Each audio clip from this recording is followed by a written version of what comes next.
함께 만드는 언론 미디어 협동조합. 여기는 국민TV. 함께 만드는 언론 미디어 협동조합. 여기는 국민TV.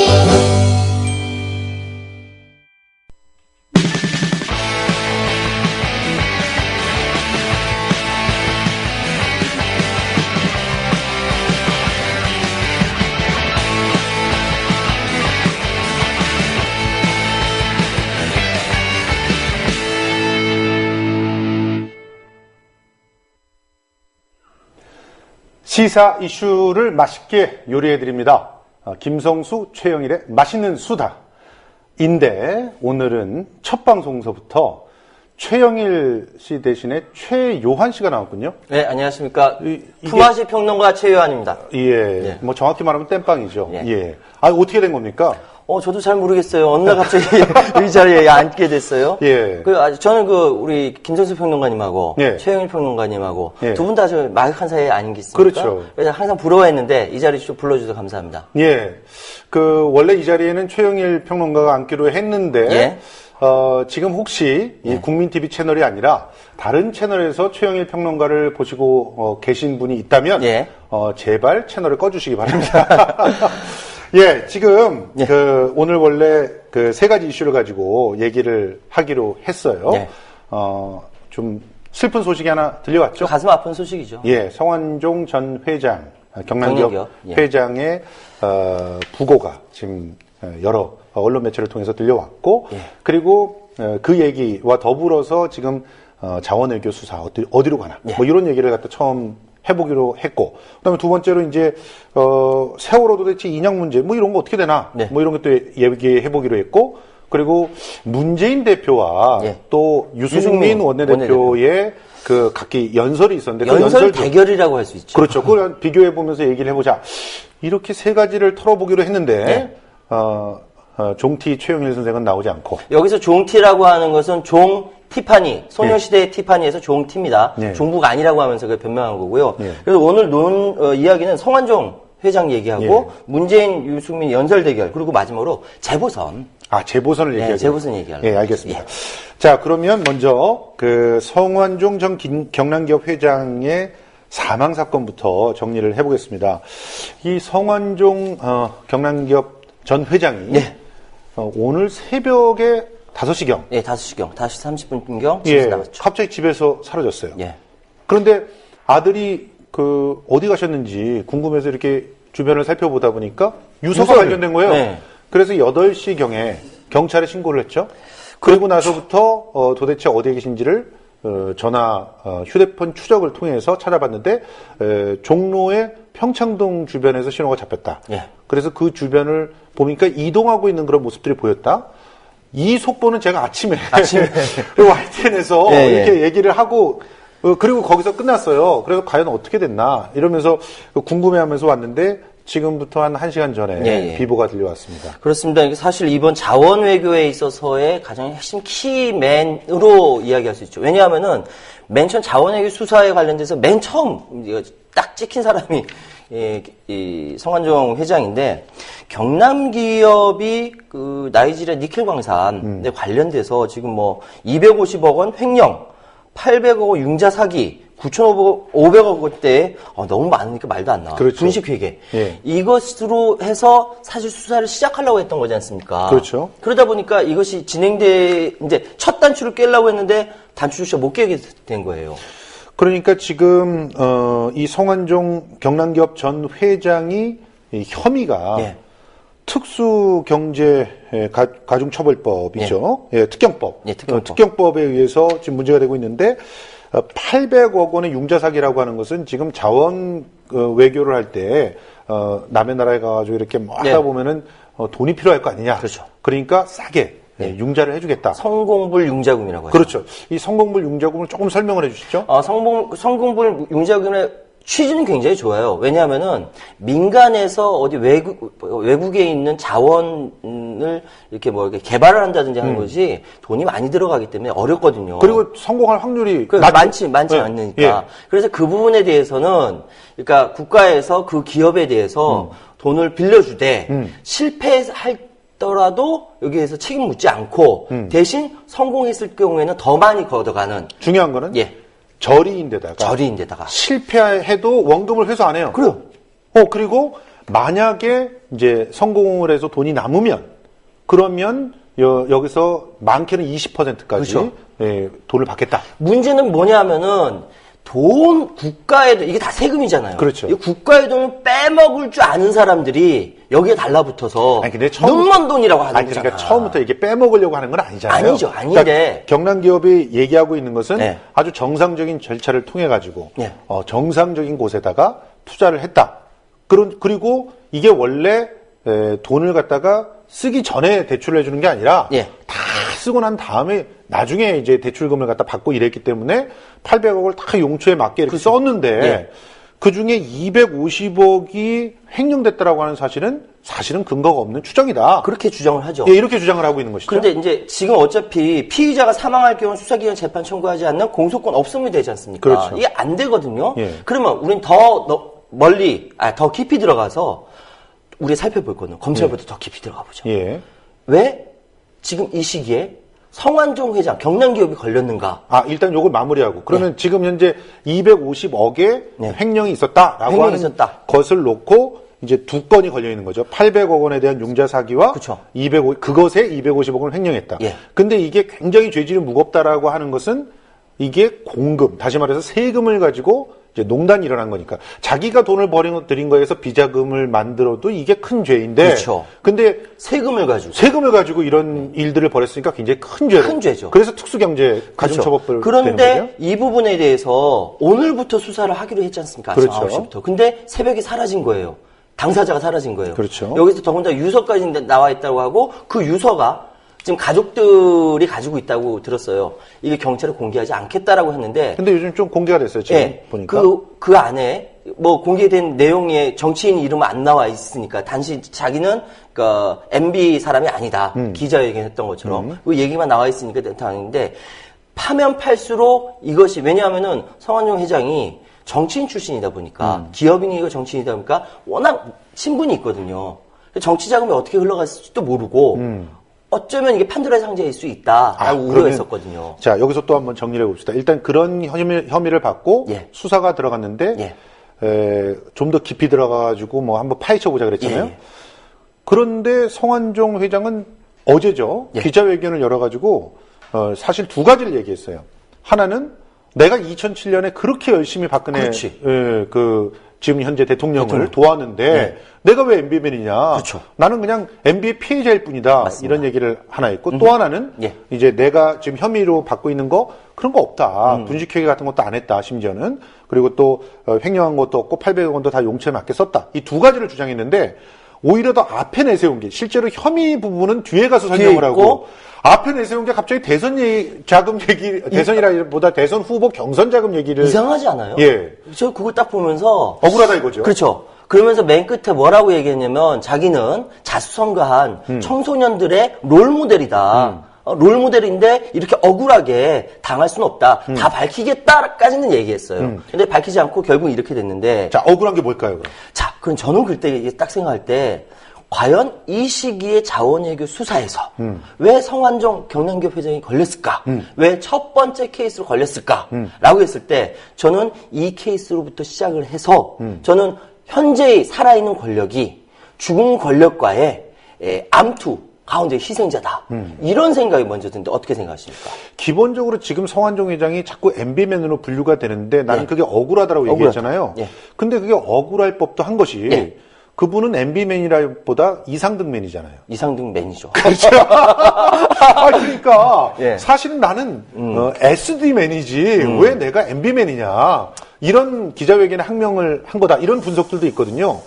그런데 이분이 그 이상득맨이다라고 하는 것을 염두에 둔다면 실제로 이분이 수사가 된 것은 이상득과 관련된 영포라인을 예. 건드리기 위한 징검다리가 아닌가 이런 식의 분석들도 있었거든요. 전 조금 더 소름 끼치게 생각해 보면은 예. 이제 내년이면은 그 총선이 있고요. 예. 그 다음 대선이 있거든요. 예. 정치 일정이 이렇게 만들어져 있는 상황에서 예. 현재 인기가 없는 예. 인기가 바닥으로 떨어졌다고 이야기하는 박근혜 정권에서 만회하기 위해서는 전 정권에 대한 비리라든지 전 정권에 대한 것을 파헤쳐서 예. 다 사정하고 예. 그다음 다시 인기를 되찾겠다라는 전략의 하나로서 이전의 정부에서는 원래 1, 2년 차에 그런 거 했는데 예. 독특하게 3년 힘이 차에 없잖아요. 3년 차에 접어들면서 딱 보니까 내년 선거 있으니까 네. 딱 치고 들어가면은 일정이 쫙 나오거든요. 그렇게 네. 보이면.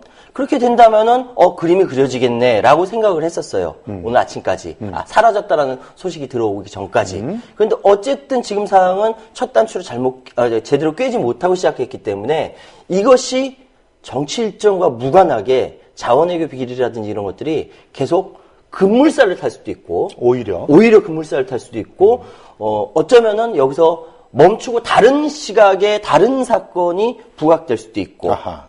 저는 그럼에도 불구하고 현재 자원외교 관련된 여러 가지 잡음들이 많기 때문에 무엇 하나 만약에 이것이 니켈광산 이것이 아니라면 다른 거라도 나올 것이다. 나와서 전 정권과의 차별화 그리고 내년 총선과 대선을 다지는 하나의 디딤돌을 만들지 않겠느냐. 저는 이렇게 예상해요. 어떻게 생각하세요? 그러니까 기본적으로 그 최요한 평론가가 요즘엔 경제평론가로 활동을 많이 하시더라고요. 그래서. 사실 정치평론가로 예. 활동을 하시다가 그러니까 경제통다운 그런 지금 분석을 하신 것 같아요. 예. 그러니까 결과적으로 경제와 정치를 합해서 지금 현재 자원외교에 대한 철저하게 경제적인 어떤 그 뭐 수사를 하는 것 같지만 실제로는 영포라인과 이런 그 나아가서는 MB를 겨냥하고 예. 있는 그런 큰 흐름의 수사를 하는데 첫 번째 단추였다. 예. 그래서 억울하다고 한 것이고. 그렇죠. 그런데 이 첫 단추가 어그러들었기 때문에 이제는 뭐 오시고 뭐고 상관할 거 아니라 예. 그냥 가서 무작정 털 가능성들도 있다. 이런 얘기를 하시는 거예요. 털 가능성이 있는데 그걸 무식하게 털지는 않을 거고 왜냐하면 과거처럼 그걸 무식하게 털지는 않을 거고 지능적으로 아주 전략적으로 접근을 할 것이다. 예. 이거를 잘 봐야 앞으로의 전국 구상과 운영이 어떻게 될 것인가. 왜냐하면 하반기에 미국의 금리 인상 이야기가 나오거든요. 그렇죠. 경제적으로 막 혼란스럽고 헷갈릴 거란 말이죠. 그렇죠. 그거를 덮고 넘어가기에도 예. 이번 이 자원외교 이 사항은 예. 굉장히 중요한 아주 맛있는 과실이 될 수 있다는 거죠. 이 두 가지를 같이 가져갈 것이다. 이런 생각이 드는 거죠. 실제로 지금 성완종 회장의 죽음을 갖다가 몇 가지 키워드로 좀 살펴보면은 예. 우선 돌아가신 곳이 평소에 뭐 등산을 많이 하던 곳이다라고 북한산이라고. 얘기가 되지만 예. 그 북한산은 청와대랑 상당히 가까워요. 그렇죠. 예. 평창동하고 그리고 또 보시면은 이제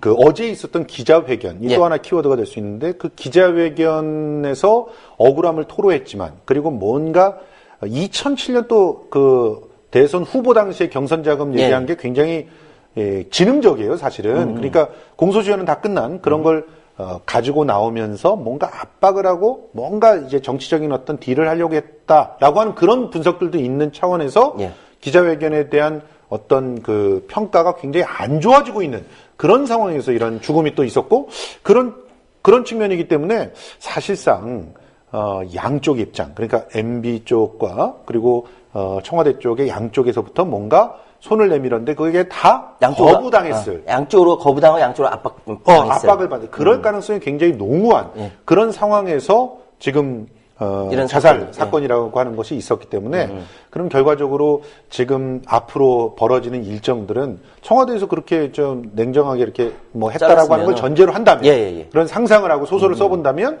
그러면 앞으로는 진짜 자원외교에 대한 수사가 다른 쪽에서라도 더 급물살을 탈 가능성은 충분히 있다고 봅니다. 그렇죠. 그러니까 지금 우리가 뭐 아이들 보육료니 의무급식이니 이런 얘기할 때 예. 몇 천억 단위잖아요. 그렇죠. 근데 이거는 자원외교는 몇십조 이야기란 말이죠. 지금 74조 얘기하고 그러니까 있죠. 국민들 입장에서는 내 혈세가 빠져나가서 엉뚱하게 쓰이고 아이들을 마땅히 먹여야 할 의무급식이 안 되는 이 상황이 화가 나는 거예요. 그렇죠. 화나는 것을 풀어줄 수밖에, 정치권력을 풀어줄 수밖에 없는 거거든요. 예. 그렇다고 한다면은, 자, 우리 김성수 평론가가 청와대에 딱 앉아있다고 생각해보세요. 그럼 어떤 입장을 취하겠어요? 자원외교 맨 처음 첫 저는 단추, 당연히 MB를 건드리죠. 첫 단추 잘못 깼으면은, 예. 다른 단추를 끄집어내서라도 그냥 저는 하지 않겠어요? 4대강이라도 해가지고 MB를 갖다가 지금 잡아 넣어야 되는 입장 상황이죠. 바꿔 생각해봤을 때. 그러니까 입장 바꿔 오케이. 생각해보면 제가 청와대에 있는데 지금 이런 상황이다 그러면 당연히 건드릴 수 있는 건 그렇죠. 그것밖에 없죠. 국민들이 가장 화나는 부분을 풀어준다. 그건 뭐냐? 자원에게 아직도 여러 가지 사건들이 많이 남아있다.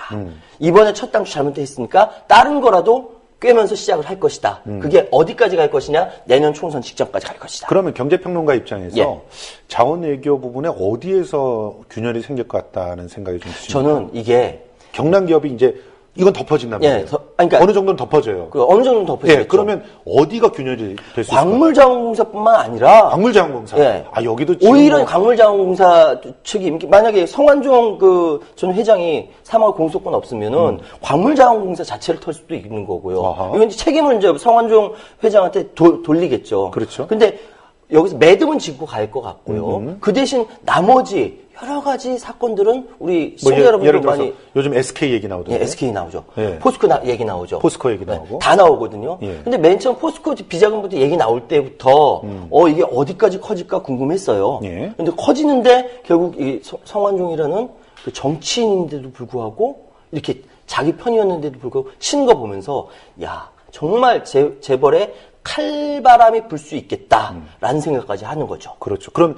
SK는 사실은 MB를 직접 겨냥한다고 볼 수 있고 또 포스코는 영포라인을 영포라인. 완전히 그렇죠. 건드린다고 볼 수 있기 때문에 앞으로의 수사가 SK나 포스코로 갈 수도 있겠군요. 재벌 기업에 대한 칼날이 갈 수가 있어요. 또 이따가 말씀드리겠지만 유승민 원내대표가 네. 연설을 통해서 재벌의 협조를 구했거든요.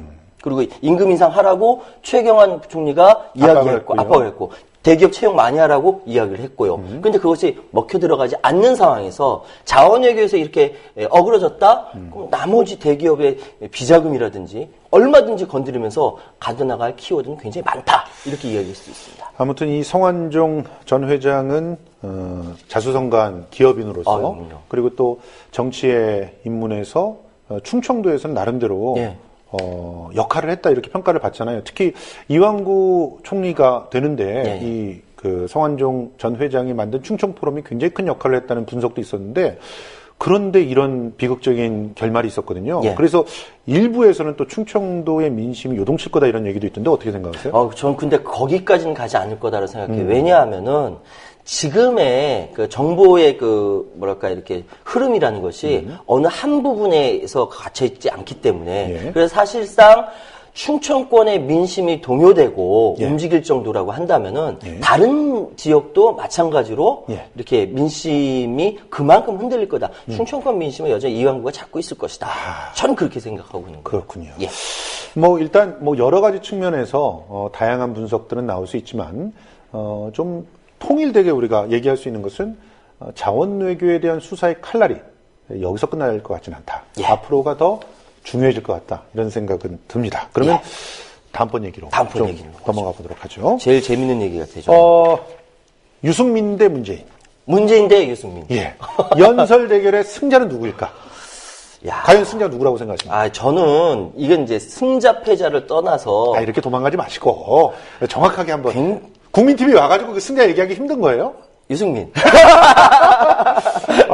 저도 유승민이 네. 이기지 않았나 이런 생각이 드는 것이 어떤 차원에서 이겼던? 안타깝게도 모든 진보적인 아젠다를 먼저 선점해버렸어요. 그렇죠. 사실은 지금 문재인 대표가 정말 어떻게 보면 명연설을 굉장히 감동적인 연설을 했음에도 불구하고 그렇죠. 감동적인 성완종한테 묻히고 그리고 먼저 얘기했던 얘기했던? 기본적인 그 대부분의 주제들이 유승민 원내대표가 먼저 다 가져가고. 참 어쩌면 이렇게 뭐랄까 이게 운일까요? 아니면은 실력일까요? 성완종으로 인해서 운이 나쁜 건 사실이고요. 그렇죠. 예, 운이 나쁜 건 사실이고 사실 근데 이건 굉장히 그 유승민 원내대표의 전략적인 예. 접근이 먹혔다라고 말씀드릴 수 있습니다. 왜냐하면 여러분 잘 생각해요. 2012년도에 네. 경제민주화, 그렇죠. 복지 네. 이거 중간층을 아우를 수 있는 굉장히 아젠다를 먼저 박근혜 후보 측에서 선점을 했거든요. 그 복지 사실상. 중에서 특히 무상 보육. 이거는 30, 40대의 부모들이 엄마 완전히 아빠도 너무 좋아했잖아요. 마음이 막 흔들려요. 그럼요. 예. 아무리 새누리당의 빨간색만 보면 경기를 일으키더라도 저 같은 경우도 사실 애를 낳아야 되는 그런 입장에서 이거 뭐지? 뭔가 눈 동그래지고 그랬잖아요. 그렇죠. 예. 예. 그때 제가 이제 정치 전략적으로 얘기하면은 그 박근혜 후보는 경제민주화, 복지, 특히 무상보육 이걸 통해 가지고 중간층 다가서기를 했고요. 그렇죠. 예. 근데 뭐 문재인 후보 측도 그렇게 중간층에 대한 이야기를 했지만 그거보다 더 큰 자기들의 그 과제는 후보 단일화였어요. 그렇죠. 아젠다에 들어가지 않고 후보 단일화에 매몰돼서 졌다. 뭐 이런 비판이 있거든요. 그런데 그거와 비슷하게 이번 유승민 원내대표의 이야기를 보면은요. 정말 깜짝 놀랄 정도로 개혁적이고 굉장히 신선한 아젠다를 마구마구 던졌습니다. 마구마구. 몇 개 좀 정리를 해봅시다. 우선 제일 눈에 띄는 게 뭔가요? 저는 맨 처음 시작하자마자 세월호 얘기를 하는 걸 보면서 그게 깜짝 기가 놀랐어요. 막힌 전략이었어요. 예. 저도 그 유승민 원내대표의 그 연설을 듣지 못한 상태에서 연설에 관련되어 있는 기사부터 봤는데 예. 그 기사들도 전부 다 세월호 얘기. 세월호 문제를 해결해야 된다. 예. 근데 지금 새누리당에서 추천한 그런 위원들이나 이런 사람들은 그거를 막 회막 놓고 있고. 그렇죠. 그리고 시행령 같은 거 보면은 조사 안 하려고 하는 것 같은데. 그렇죠. 그런데 원내대표는 나와서 딱 나와서 예. 눈물을 닦아줘야 된다. 어떻게 희생자와 예. 희생자 가족과 유가족 가족 따로 이렇게 존재하는 1년이 다 돼가는데 있을 수 있느냐. 눈물을 닦아줘야 된다 이렇게 얘기하니까. 그거부터 시작을 했단 말이에요. 그렇죠. 그러니까 세월호 이야기부터 하면서 저는 맨 처음 굉장히 놀랐어요. 이게 어떻게 된 거지? 막 이야기하면서 결국은 그 얘기까지 했죠. 창조 경제라든지 녹색 경제라든지 예. 이런 것들이 실패했다. 창조 경제를 외치는 현 정부의 기조가 실패한 것이다. 고개를 숙여 사과해야 된다. 이렇게까지 얘기했잖아요. 그 얘기는 사실은요. 예. 야당에서 하는 얘기예요. 그렇죠. 여당에서 지금 막 창조경제를 엊그제까지 막 이렇게 대통령이 막 강조하고 그랬는데 예. 원내대표가 실패했다, 사과해야 된다 이런 얘기를 한다는 거는 있을 수 없는 얘기잖아요. 사실. 근데 생겼잖아요. 이렇게. 그러니까. 이게 뭐냐? 예. 바로 누구나 다 공감할 수 있는 부분. 담배값 2,000원 올렸는데 그거 증세 아니라고 새우 건드리지 않았다고 예. 증세 아니라고 뻔뻔하게 거짓말했다라는 이야기가 나오는 거 보면서 그렇죠. 와 발칵 뒤집어지겠다라는 저는 처음 생각했어요. 네. 여당이 발칵 뒤집어지겠다. 근데 결국은 뒤집어지지 않는 이유도 있죠. 어쨌든 그렇게 사람들 세월호 감성 잡죠. 예. 그리고 기존에 있었던 경제 기조 잘못했죠. 반성했죠. 그러면서 결국 자기들이 주장하는 거는 내놓는 거 보세요. 내놓는 거. 중과세, 중복지 그렇죠. 이렇게 정리를 해야 되겠죠. 예. 그러니까 세금도 더 많이 걷어야 된다. 특히 재벌들한테서 세금을 더 걷어야 된다. 재벌 개혁 얘기까지 한 거예요. 재벌 개혁까지 심지어는 예, 얘기했어요. 개혁까지. 그리고 복지도 지금 현재 좀 어떻게 보면 이렇게 직접적인 단어는 아니지만 무상급식 논쟁 같은 경우를 보면서 약간 애둘러 비판을 하면서 예. 복지가 이제는 대세라고 하는 걸 잊어서는 안 된다 이런 얘기를 하셨단 말이에요. 그러니까 우리가 이제 유승민 원내대표 이야기를 곰곰이 살펴보면서 생각해야 하는 게 정말 무섭다. 그냥 이야기하는 것이 아니다. 그렇죠. 새누리당 쪽에서 한 기본적으로 35% 40%의 자기 베이스를 가지고 있는 거는 끊임없이 새누리당이 이렇게 자기 변신을 해오면서 그것이 비록 맨 처음 나왔을 때 이빨린 사기다. 선거 앞두고 나온 사기다. 라고도 이야기를 하지만 물론 그럴 수도 있죠. 그럼에도 불구하고 끊임없이 변화하는 모습들을 보여준단 말이죠. 그렇죠. 모습이라도 보여준단 말이죠. 이렇게 그래서 아젠다 다 뺏겼을 때 야당이 가지고 있는 게 뭐냐. 다 뺏기고 나서 없다. 이런 비판이 나올 수 있는 거죠. 그러니까 실제로 그 최유한 평론가가 예. 그 페이스북에 올린 글을 보면서 나는 굉장히 격하게 공감했던 게 그렇게 유승민 원내대표가 어제 진보의 아젠다를 가지고 뭐 박수를 받았다면 그러면 그 굳히기에 들어갔어야 되는데 야당들은 그러면 바로 그 자리에서 기자회견 딱 자청해가지고 그렇죠. 그러면 지금서부터 어떻게 하면 부자 증세할 건지 논의해보자. 논의해보자. 나는 구체적인 대안을 갖고 있다. 이런 로드맵을 가지고 부자 증세를 하면 된다고 생각하는데 너희 어떻게 할 거냐? 법으로 만들자. 그러니까 이런 식으로 나왔어야 되는 거 그렇죠. 아닙니까? 그러니까 지금 유승민 대표가 거기서 박수 쳤을 때 예. 야당은 먼저 그거를 상쇄시켜야 되거든요. 그렇죠. 상쇄시키기 위해서는 여기서 다 기립박수하고 다 기립박수하고 좋다. 그럼 같이 이야기하자라고 하면서 근데 현 정부의 기조랑 다른데 청와대 입장은 어떠냐 질문하고 그렇지. 하면서 양쪽을 갈라칠 수 있는 충분한 기회가 있었어요. 그렇죠. 그렇게 했었어야 되는데 그게 못한 것이 너무 안타깝다. 그 대신 오늘 다 얘기하려고 했죠. 문재인 대표가 나와서 다 얘기하려고 했죠. 다 얘기했는데 성환님이 근데 지금 묻혔잖아요. 봐봐. 문재인 대표가 다 얘기하려고 했죠라고 하는 게 예. 물론 자기네들이 만든 정치적인 어떤 기본적인 일정이 있겠죠. 예. 그렇지만 정치라는 건 생물 아닙니까? 그렇죠, 생물이죠. 이런 식으로 아주 거대한 그런 어떤 균열이 보이는 것 같으면 그거를 치고 바로 들어갔어요. 치고 들어갔어야 그럼. 되는 거 아니에요? 예. 그게 아쉽죠. 왜 우리 같은 생각을 하는 분들이 문재인 대표 옆에는 안 계실까요? 아니, 계실 거예요. 그러니까 오늘 이제 문재인 대표의 이야기는 44년 전에 김대중 전 대통령의 장충당 공연, 공원에서. 네, 장충당 공원입니다. 공원에서. 예. 그때 당시에 정말 예비군 훈련도 하고 다 방해하는 불구하고 100만이 모였다고 했지 않습니까? 그렇죠. 서울 시민들 의식 있는 사람들 다 나왔다고 해요. 그때 얘기했던 예. 특권 경제 끝내겠습니다. 예. 라는 것을 화두로 이야기했단 말이죠. 그렇죠. 지금 사실 그 말이 맞거든요. 그렇죠. 특권 경제를 끝내자는 이야기고 유승민 대표의 이야기도 사실상 재벌개혁 이야기하면서 차별 없애자 같은 얘기거든요. 그러면 오늘 이야기에서 빛이 발했는데 어제 그때 바로 그러면 청와대 기조는 어떤데 반대인데 하면서 치고 들어가고 그게 공격이죠. 네, 그렇게 붐업을 시켰다면은 어떤 준비를 했길래 어떤 준비가 이렇게 나올까? 내일 문재인 대표의 연설 한번 좀 들어보자. 관심을 더 불러일으킬 수 있는 그런 전략이 있었을 텐데 그러지 못하고 그때 그냥 실행 프로세스가 없다. 이 정도 펌회하고 넘어가니까 그거 보면서 제가 화가 많이 났어요. 울고 저도 싶었어요. 사실은 어제 새정치연합뿐만 예, 아니라 민주연합, 예. 새정치민주연합뿐만 아니라 다른 야당들에서도 예. 아니 이렇게 좋은 떡밥을 탁 던졌는데 그 떡밥은 물어줘야 돼요. 그래서 저는요. 그거는 떡밥을 물어주는 정도가 예. 아니라 예.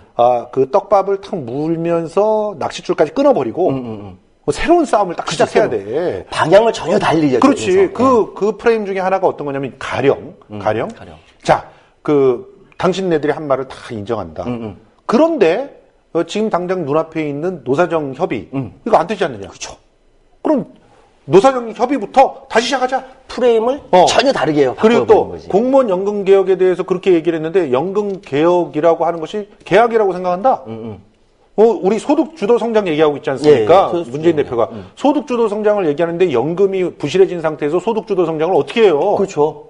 주머니가 가벼워진 상태에서 어떻게 돈을 씁니까? 더군다나 공적 연금에 대한 이런 훼손이 사실은 친노 정권이라고 얘기되는 참여정부의 가장 큰 패착 중에 하나 아닙니까? 사실은 국민연금을 이렇게 너덜너덜하게 만든 거. 그러니까 그런 부분들에 대해서 오히려 역공을 딱 펼치면서 저는 오히려 그 공격처럼 안 하면서 당신네가 그렇게 말한 건 전적으로 다 수용하는데 우리 여기 하나 더 얹자.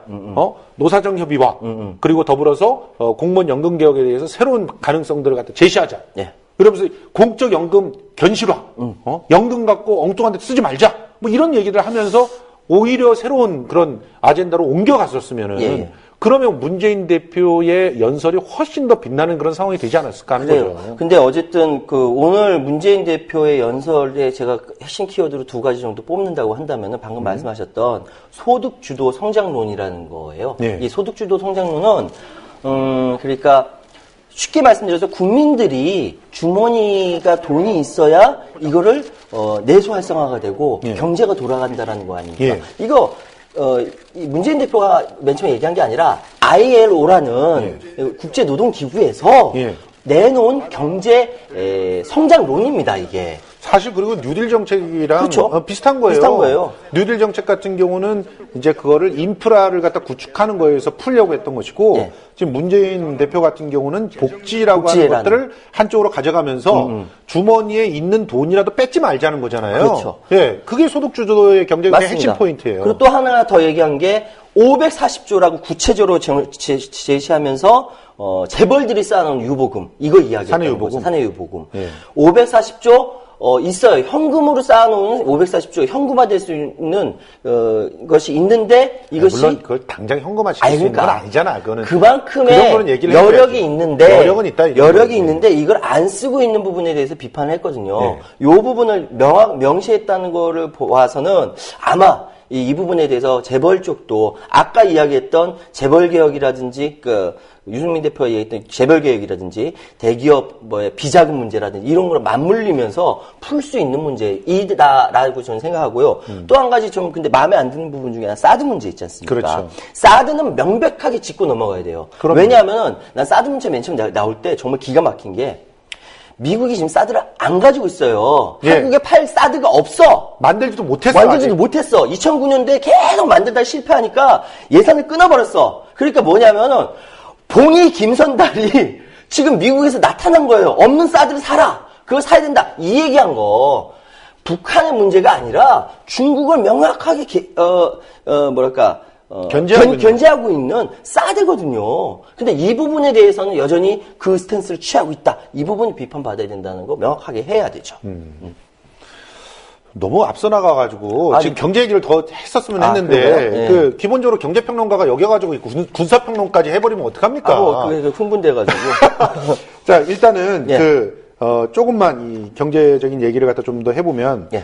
이 소득주도 성장에서 또 하나 키워드로 볼 수 있는 게 중소기업들에 대한 새로운 어떤 대안이 필요하다라는 거 아니에요. 그런데 그 알맹이는 좀 확실하게 드러나지 않았던 거 아닌가 하는 생각이 있었는데 어떻게 생각하세요? 그렇죠. 그러니까 가장 지금 중요한 부분은 정규직과 비정규직의 차이. 그렇죠. 우리나라에 비정규직 몇만 명이라고 그러더라? 제가 아까 자료 봤는데. 지금 심지어는 700만 이렇게 얘기하는 데도 700만, 있어요. 800만 이렇게 예. 이야기를 해요. 그러니까 가장 중요한 거는 사회 정의가 실현되지 않은 상황에서 누구도 근로의욕이 떨어진다라는 거죠. 이렇기 때문에 당연히 이 사회적인 경제 성장이라든지 이런 것들이 말이 안 되는 상황까지 왔는데 여기를 저는 어디서 그 지혜를 빌려야 된다고 생각하냐면은 얼마 전에 싱가포르 리콴유 전 총리가 죽었지 않습니까? 예, 독재자. 거기에 예. 박근혜 대통령이 갔어요. 예. 만델라는 안 가고 여긴 갔어요. 그러니까 참 근데 리콴유의 그때 아시아적 가치는 김대중 전 대통령으로 해서 완전히 부정당했거든요. 완전히 박살났거든요. 왜? 김대중 대통령의 아시아적 가치는 네가 잘못 생각한 거야. 원래 가치는 뭐냐면 아시아에도 그런 민주주의와 전통이 있어. 그렇지. 그리고 민주주의가 돼야 경제도 성장하는 법이야. 라는 걸 제대로 가르쳐 줬거든요. 그렇죠. 그거를 이번에 문재인 대표의 이야기 가운데 특권 경제를 끝내겠습니다. 라는 가운데 보여줬다고 저는 생각을 해요. 즉, 특권 경제라든지 민주주의가 되어 있지 않은 상황에서는 사람들의 창의력을 낼 수가 없고 근로의욕을 낼 수 없는 상황에서 과연 경제가 성장하겠느냐 그 얘기를 이야기한 거거든요. 문재인 대표의 이야기 예를 들어서 그러니까 문재인 대표가 임금 소득의 실질적인 상승 또 노동시장의 양극화를 바로잡는 노력, 예. 그다음에 자영업 종사자, 거의 600만 가까운 자영업 종사자들에 대한 대책, 그다음에 국민의 필수 생활비 줄여주기 위한 대책, 예. 그리고 공정한 세금 정책 이렇게 얘기했는데 중소기업에 대한 얘기가 구체적인 어떤 방향으로 제시된 게 좀 상대적으로 좀 모자란 것 같아서. 모자란 것 같다. 네.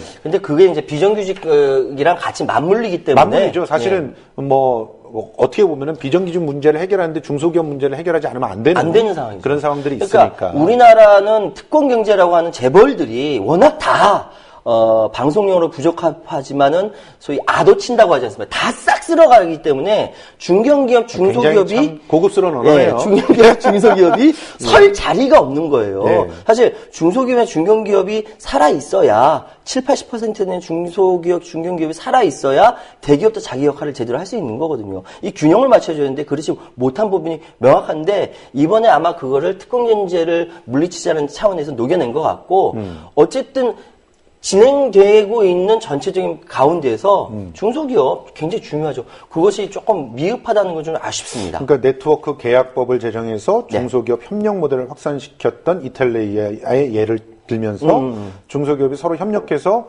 할 수 있는 제도적 지원이 필요하다는데 여태껏 그렇게 사실은 조금씩 하고 있었거든요. 그렇죠. 예. 그러니까 그것이 좀 더 구체화되고 중소기업들의 경쟁력을 키우기 위해서는 지금 오히려 집중해야 될 것은 대기업들의 횡포를 어떻게 효율적으로 규제하고 예. 또 대기업들이 중소기업의 사업 영역에 들어오는 것을 어떻게 견제할 것인가 이런 부분에 대한 조금 더 세밀한 그런 예. 고민들이 있었으면 얼마나 좋았을까 하는 생각을 해보면서 예. 그리고 사실은 사자방에 대한 얘기를 또 강력하게 마무리를 했었잖아요. 그렇죠. 그러면서 진상규명 촉구 그리고 남북 평화체제 구축과 경제협력 이런 부분들 얘기했는데 이 부분에 대해서는 원칙적으로 우리가 다 알고 있는 상황이고. 예. 하지만 예. 조금 더 강력한 그런 메시지가 있어야 되는 거 아닌가 이런 지적들도 있어요. 그래요. 그러니까 남북 그 사드 문제도 있지만. 경제 협력 부분은 사드보다 훨씬 더 현명하게 이야기가 나온 거기 때문에 퉁치고 넘어간다 하더라도 현재 있는 사자방 비리는 현 정권의 좀 아킬레스건일 수 있다. 그렇죠. 왜냐면 사자방을 치다 보면은 친이계를 치지 않을 수 없고 맞아요. 친이계를 치다 보면은 친박과 친이의 분열로 나타나면서 내년 총선과 대선까지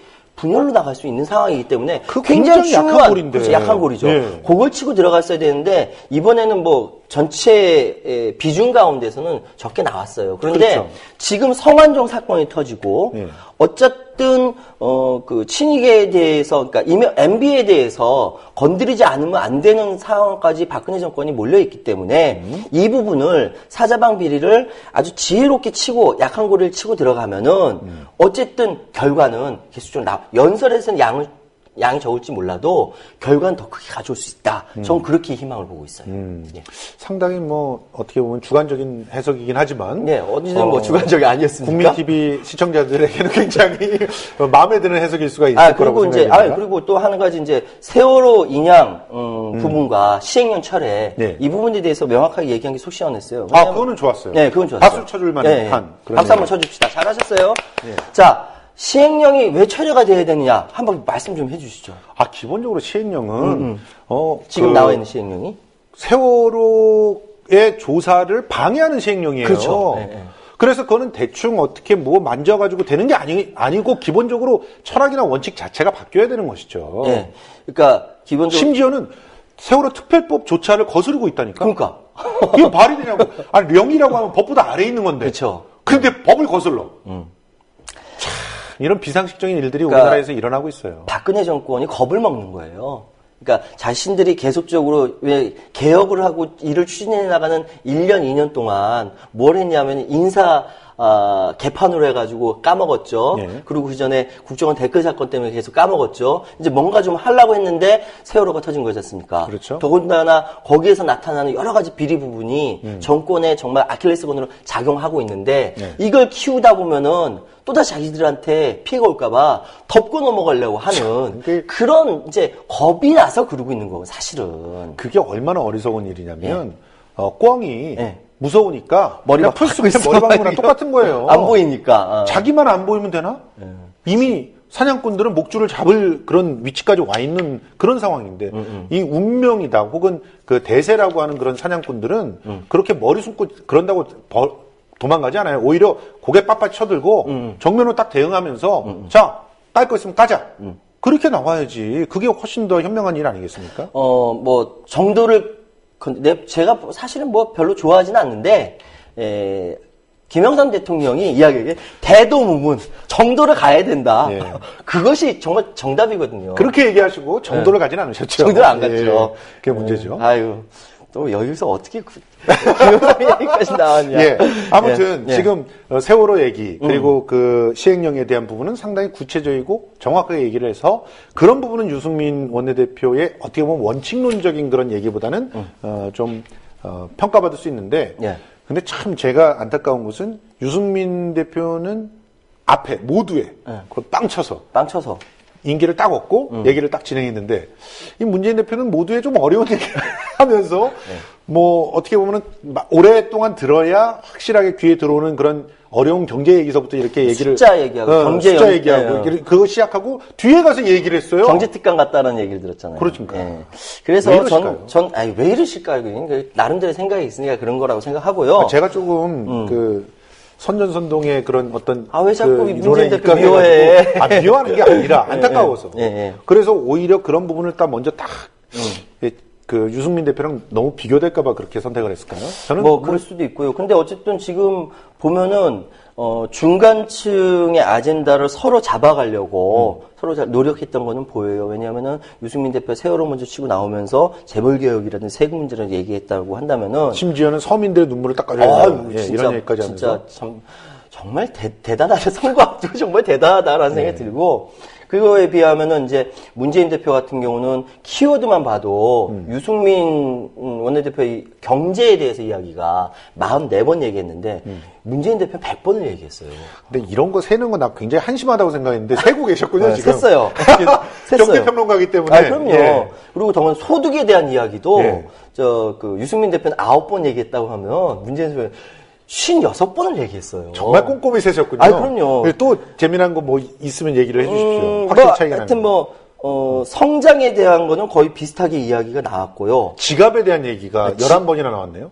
예, 지갑에 대해서도 11번 나왔어요. 문재인 대표는 지갑이 채워져야 된다. 뭐 이런 식의 의도로 얘기를 했고, 예. 유승민 대표는 지갑 얘기는 한 번도 안 했고. 그렇죠. 예. 근데 더 재밌는 건 뭐냐면, 예. 통일에 대한 얘기 있죠. 예. 통일을, 유승민 대표가 8번 얘기했는데, 예. 문재인 대표 한 번 얘기했어. 거꾸로 된 거야. 예. 그러니까, 그러면- 사실은 그 권력을 갖고 있고, 권력을 가지고 있다는 국민으로부터 위임받은 권력을 잘 풀어나간다는 것은 좌도 우도 아니고 전체 대한민국 국민들을 바라보고 하는 거기 때문에 사실상 주안점은 따로 있겠지만 다 끌어안고 가야 되는 거 아니겠습니까? 그건 그런데 인권 얘기를 한 번도 안 하고, 인권 얘기가 아니라 인권 얘기 맞죠? 네, 인권 얘기를 문재인 대표는 한 번도 안 했는데 유승민 대표는 한 번이라도 했군요. 한 번이라도 했어요. 예. 근데 지금 상황을 보면 누가 몇 번 했다, 몇 번 했다 이게 중요한 것이 아니라 방금 전에 그게 중요하다고 얘기를 하셨기 때문에 제가 예. 시비를 걸고 있는 거 아닙니까? 이걸 통해서 볼 수 있는 것이 예. 유승민 대표가 대폭 전체 새누리당 전체 기준은 아니지만 이렇게 딱 끌고 왔다고 한다면은 이거는 어쩌면 향후에 있을 총선과 대선과 이 기조를 가져가려고 하는 노력일 수도 있고요. 예. 동시에 문재인 대표가 경제나 라든지 소득이라든지 예. 이런 것들을 끌고 간 거는 지금 가지고 있었던 중간층에 대한 어필을 하는 것이다. 그래서 결국 가운데서 치열하게 맞부딪혀지는 중간층 다가가기 전략이 여기서 나타난 것이다. 이렇게 해석할 수가 있습니다. 어차피 중간층을 잡지 못하면 선거에서 다 지기 마련이니까 예, 그렇죠. 그런 상황이죠. 어쨌든 두 대표의 유승민 원내대표와 문재인 대표의 연설을 좀 이렇게 비교해 보면 참 둘 다 참 가슴에 남을 연설을 했지만 예. 임팩트는 유승민 대표 쪽이 좀 더 있었다. 그게 지금까지 안 하다가 하다 보니까. 그리고 또 문재인 대표 같은 경우는 여러 가지 참 아주 구체적이고 정말 꼼꼼하게. 꼼꼼한 그런 얘기들을 많이 해서 따져본다면 상당히 점수를 줄 수 있는 게 있었는데 정서적인 어떤 그 접근 이런 부분들은 약했다. 근데 오늘 그게 성완종 회장이 사망한 사건 너무 커가지고 게다가 죽어버려서 묻혔다. 죽어버려서 그러니까 그런 거야. 이런 여러 가지 것들이 굉장히 안타깝습니다. 그 문재인 대표의 그 진심이 좀 더 많은 국민들에게 많이 전달됐으면 더 좋았을 텐데. 예, 성완종 하는 그런 여기- 안타까움이 예. 있고요. 앞으로 말이 중요한 게 아니에요. 예, 실제로는 앞으로 실행을 하는 걸 보면서 우리가 정말 어떤 의지를 갖고 있는가를 볼 수 있기 때문에 그 부분을 확인해 보도록 하겠습니다. 그러면 자연스럽게 선거 얘기로 좀 넘어가야 될 것 예. 같습니다. 아직까지도 최영일 평론가는 오지 않고 있네요. TV조선 아직도 있나? 그런 얘기 하면 안 되지 그래도. 안 되나? 네. 특정 채널 얘기하시면 어떡해요. 종편인데 근데 나 오늘 그 선거 관련돼서 기분 좋은 얘기 들었어요. 뭐냐면은 변희재 후보가 예. 관악을에 등록을 했답니다. 그래요? 예. 그게 기분 좋은 얘기예요? 기분 좋죠. 왜요? 까먹잖아요. 보수가 그렇게 만만하다고 생각하지 마세요. 그래서 저는 제가 아는 사람 통해서 들었어요. 예. 도대체 목표가 몇이냐 예. 했더니 5.16%가 목표래요. 5.16% 5.16. 그러니까 5.16%가 지지할 거라고 생각하시는 거예요, 지금? 그래서 그 5.16%라도 새누리당 오신환 후보 거를 가져갔으면 좋겠다. 0.516%라면 몰라도. 아, 그런가요? 보수도 바보가 아니에요. 그렇죠. 예. 희망사항도 얘기 일본을 못합니까? 찍을 수 있는 그런 희망사항도 숫자를 얘기- 알 수 있는 능력이 있어요. 보수들도. 희망사항도 얘기 못합니까? 그건 그 사람의 희망사항이죠. 아니, 어쨌든 얘기해보자고요. 선거 예, 얘기. 알겠습니다. 예. 근데 갑자기 변제 얘기하니까 당황했어. 그분은 저 미디어 워치를 통해서 열심히 선거 운동하는데 그거 불법 아닌가요? 뭐 그냥 넘어갔대요. 그냥 넘어갔다고. 어떻게 하는데. 넘어갈 수 있죠? 모르겠어요. 그건 다 다음 시간에 제가 알려드릴게요. 예, 알겠습니다. 네. 자, 그러면 4.19 재보선 한번 네 개의 지역구를 한번 이렇게 훑으면서 네. 확인을 해보도록 하죠. 자, 우선 첫 번째로 지금 관악을 얘기 나왔으니까 관악을에서부터 얘기를 먼저 예. 해봅시다. 관악을 같은 경우 지금 가장 최근에 나온 이 여론조사 결과가 어떻게 되는지 좀 아십니까? 제가 그걸 아까 자료를 가지고 있었는데 예. 안 가져온 것 같은데 어쨌든 오신환 후보, 새누리당의 오신환 후보가 예. 전 시의원이죠. 예. 지역위원장 역할을 계속 해왔고 오신환 후보가 양쪽의 정태호 후보와 정동영 후보를 압도하고 있죠. 압도하고 있는 예. 그런 상황이고요. 대략 1% 정도가 오신환 후보를 지지하고 있고, 예, 예. 정태호 후보가 24% 정도 선이었고요. 예. 그 다음에 정동영 후보가 19% 19.9%. 정도. 예. 그러면, 정태호 후보와 정동영 후보는 좁혀지고 있는 추세를 보이고, 예, 예. 또 오신환 후보와 야권 후보도 살짝 좁혀지긴 했지만, 근데 여전히 대세를 예. 거스르지 못하고 있다. 그렇게 있는 상황인데 근데 여기서 뭐, 변수가 하나 여담이지만, 있어요. 예. 오신환 후보가 최유한 평론가한테 그 자기를 도와달라고 얘기한 적도 있다면서요. 예전에 도와달라고 했었지. 예전에? 지금은 아니고? 지금은 아니에요. 지금은 없어요. 왜 갑자기 당황하시죠? 당황 안 했어요. 정치 컨설팅 활동을 할 때 그런 적이 있었고. 지금은 경제평론가니까. 그럼요, 당연하죠. 예, 알겠습니다. 근데 지금 변수가 하나 있는 게 뭐냐면은 정동영 그 후보가 예. 나머지 그 진보 정당 쪽으로 그 출마하시는 예. 노동당과 그리고 또 어디 정의당과 예. 노동자 추진위원회와 함께 단일화 협상과 비슷한 그러니까 반쪽 단일화를 하겠다. 반쪽 단일화라도 하겠다라는 이야기가 나왔어요. 예. 그러니까 이 얘기는 뭐냐면은 그러니까 어쨌든 이쪽은 관악을 제가 관악갑에 살아요. 예. 관악을 지역이든 갑이든 간에 이쪽 지역은 호남 사람들 굉장히 많이 살고 전통적 야권 지역입니다. 아무튼 근데 다 합해봤자 20한 5, 6%. 그런데 그것이 이렇게 어느 한쪽으로 표쏠림으로 갈 가능성도 크다. 저는 이렇게 말씀드리고 싶어요. 사실은 정태호 후보나 그 정동영 후보 둘 중에 뭐가 일어나야지 되는 거 글쎄. 아닙니까? 그 둘이 단일화가 될 가능성이 전혀 없잖아요, 지금. 상황이. 그러니까. 예. 지금 그게 현재는 답답한 거지. 그 둘이 단일화돼야지 뭘 해볼 만할 예. 텐데. 아무튼. 근데 그렇게- 관악을에서는 예. 반쪽 단일화만 논의가 되고 있는 상황인데 그것도 뭐 어떻게 될지 모르는 상황이라고 합니다. 예, 오늘까지 그럼 뭐 얘기가- 이상규 후보는 어떻게 되는 거예요? 이상규 후보는 따당하고 있어. 그러면 반쪽도 아니고 3분의 1쪽 단일화를 진행하고 있는 거네요? 그거라도 하고 있는 거죠. 참 한심합니다. 네. 에이, 뭐 한심하다고 해. 그다음에 열심히 운동하는 사람들 많은데. 자, 열심히 예, 하세요. 일단은 예. 그렇지만 전 정동영 후보가 참 안타깝습니다. 아까운 그런 인재라고 생각을 합니다.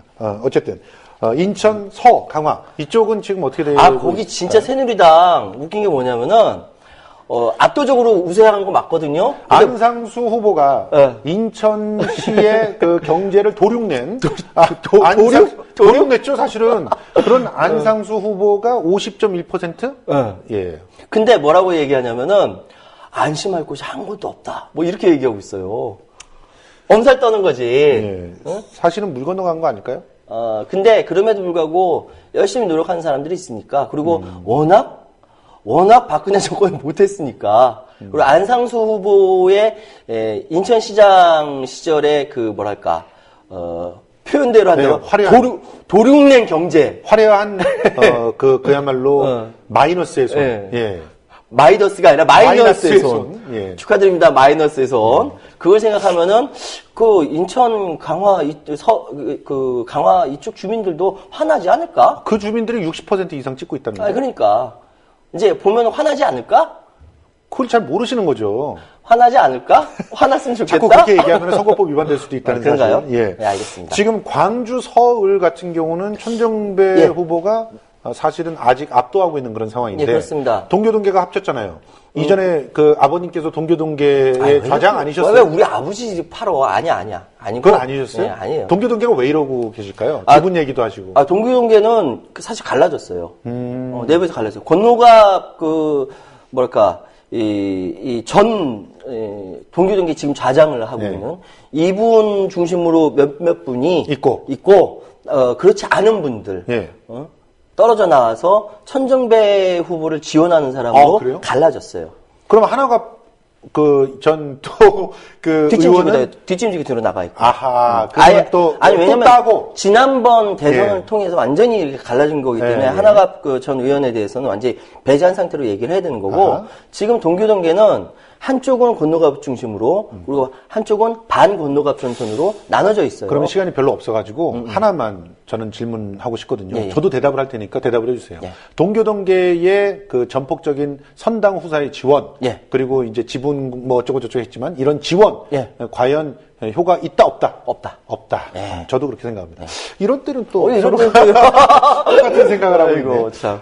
이런 너무 똑같은 생각을 하니까 재미가 없어. 재미가 없어. 최영일 같은 경우는 최영일 선생 같은 경우는 이따 뭐 이렇게 얘기할 그럴 텐데. 수도 있는데. 예. 참. 근데 없을 것 같아요. 지금 뭐 상황이 그렇게 되어 있는 상황이라서 그거 있는 거고 있는 것도 근데 얘기해주고. 문재인 대표는 왜 또 지분 얘기까지 하시면서 그걸 새 나가지면 알았어야 되는데 그게 얘기가 나간 거지 뭐. 안타깝습니다. 네. 자, 그러면 경기 성남 중원. 여기는 진짜 안타까운 곳 아닙니까? 야, 사실은 여기서 지면 안 되는 거예요. 네, 그래요. 나 여기 진짜 통합진보당 활동하셨던 분들 생각하면 좀 가슴이 아프고 예. 또 김희 의원도 가슴이 아프고 예. 다 가슴이 아픈데 여기서 어떻게 지금 새누리당이 현재 여론조사를 보면은 새누리당 후보가 오차 범위를 넘어서서 확실히 앞서고 있는 그런 상황인데 여기도 역시 그 후보들이 좀 난립해 있는 상황인데 안타까운 것은 난립돼 있는 후보들 합해도 비슷비슷해요. 네. 오차 범위 내에서 박빙이야. 그러면 예전에 그 성남 중원의 눈부신 그런 주민들의 그런 단결력 이런 것들이 어떻게 된 걸까요? 상쇄된 거죠. 분열된 거고 그것이 우리의 자화상이라고 보면 되는 거죠. 이 부분은 어차피 선거가 끝나게 되면요. 4.29 재보궐 선거가 끝나면은 어떤 식으로든 야권의 질서 재편이 될 것이라고 저는 예상하거든요. 예. 예를 들어서 광주든 관악을이든 뭐 어디든 간에 이 야권 질서의 재편은 진행이 될 것이다. 예. 그것이 새정치민주연합을 중심으로 가든 아니면 새로운 국민 모임으로 가든 예. 전체적으로 질서가 재편되면서 그 가운데서 뭐 이렇게 앞서거니 뒤서거니 하면서 이제 그 물갈이가 될 것이다라고 저는 그렇게 바라보고 있기 때문에. 그러면 우리 예. 이런 상황을 좀 냉정하게 바라보면서 우리 야권의 전략은 뭐가 돼야 될까요, 지금? 저는 사실 지금 야권 전략을 이야기하기는 좀 빠르다는 생각이 들고요. 빨라요? 예. 내년 2016년과 17년이 있기 때문에. 지금 이거는 그냥 버리고 가자? 아니요. 여기서 지금 선거 얘기를 내가 어떻게 얘기해? 그래도 지금 선거에 어떤 전략 이런 거 야권이 있어야 되는 거 아니에요? 그거는 야권을 지지하는 유권자들이 한쪽으로 쏠려서 찍어줄 거라고 저는 생각을 하고 있어요. 그럼 무작정 지지하자는 거예요, 또? 차악이 필요하니까, 최선은 안 되니까 차악이 필요하니까 일단은 야권을 무작정 지지해 주십시오? 그건 아니고. 뭘 보여주는 것도 없는데? 단일화도 그렇고, 정책적 대안도 그렇고, 보여주는 게 없는데? 아저씨, 원래 지금 내년 16년하고 17년 얘기하기로 했잖아. 갑자기 이렇게 질문하면 어떡해? 제가 언제 그랬었죠? 아무튼, 지금 야권에 대해서는 무작정인 비판적 지지. 이번 그렇게 얘기하기는 어렵고요. 그럼요. 이번 선거에서는 야권 질서를 어떻게 재편할 것인가에 대한 선거로 바라보면 될 것 같고요. 누가 더 야권 질서를 제대로 재편할 것인가에 대해서 유권자들이 판단을 할 것 같아요. 그래서 내년 총선과 대선을 이렇게 흐트렀다 다시 이렇게 하나로 묶는 그런 선거가 되지 않을까 그런 생각이 들거든요. 알겠습니다. 예. 그러니까 지금 이번 4.29 재보선 선거는 한마디로 이렇게 까부려대는 그런 선거군요. 그래서 알맹이가 누군지를 골라낼 수 있는 안목을 키우는 그런 선거인 것 같은데요. 그러면 저라면 그렇게 조언을 드리고 싶습니다. 정말 될 만한 곳, 돼야 될 사람, 이 둘 중에서 고민하실 텐데요. 여러분의 마음 가는 대로 투표를 하시는 게 가장 옳을 것 같습니다. 아무튼 오늘 첫 시간이었습니다. 예. 상당히 어려움이 있었습니다. 여러 가지 우여곡절 다 설명해드리기에는 참 시간이 없습니다만 최영일 아직도 안 나와요. 그렇습니다. 맛있는 수다가 정말 맛있는 레시피가 될 때까지 열심히 노력해 보도록 하겠습니다. 정말 맛있게 만드는 그런 시간들이 될 수 있도록 노력하겠습니다. 다음 주에 다시 뵙겠습니다. 감사합니다.